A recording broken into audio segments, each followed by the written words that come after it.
Ganun pa rin yung storya, pero parang ways, iba yung ruta. Papunta doon sa sakit. Nagbago yung sound. Nagbago yung energy. Lahat. Maliliit na changes, pero ang laki ng impact niya sa daloy ng kwento. It shall remind you of the previous productions, the previous stagings, but at the same time, meron siyang kakaibang flavor, meron siyang kakaibang pakiramdam. Dahil din siguro din sa vision for the 2024 run is mas i-highlight yung defiance. Sige! Dumating kayo! Kami handa! Daratnan mo pa kaming nakatindig pa, hawak man ay laro ang espada! Makikita natin yung fragile and vulnerable side of Rosana, even in Manifesto. Ako'y sisigaw.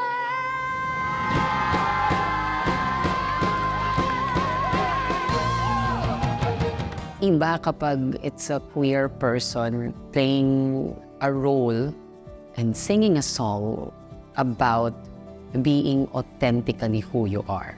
Well, Maximo and Christian lang naman ang nagampanan ko.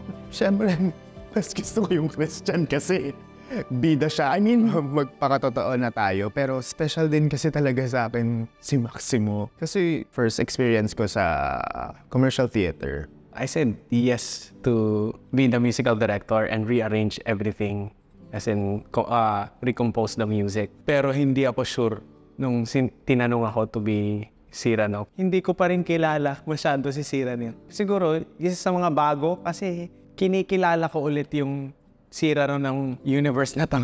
Sa akin, o hapdi!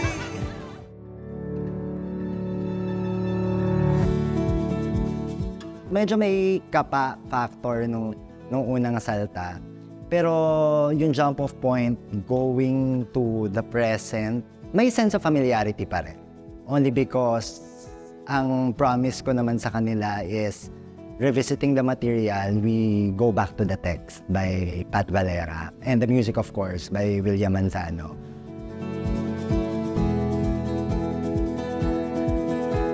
For me, exciting siya. Pwede pala na ganito yung gawin dito sa eksena. Pwede pala ganito sabihin. Pwede palang iba yung subtext nung dialogue na pwede pala iba yung puntahan nung eksena.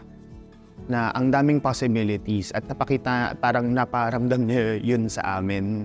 Ang saya na yung journey ng mula sa buwan, from Cyrano Isang Zarzuela, from being a thesis production for it to be a full-blown professional production. Parang ang sarap lang niyang balikan and to be part of that history. Parang more than anything, that also helps the actor na to find something fresh to bring to the character. At hindi lang yung parang yung masabi lang na may bago. Sa lahat ng mga musicals or plays na ginagawa ko, I do believe na all plays are political because it is a chance to create a voice. Kumbaga, yun yung sigaw ng mga artist para sa mga tao, audience na walang boses. And yung mga audience natin, minsan hindi nila na-articulate or hindi nila nabubuo yung ideya na yun. And yun yung tungkulin ng mga artists to organize the thoughts. Kung tatanungin lang ako kung ano yung proseso ng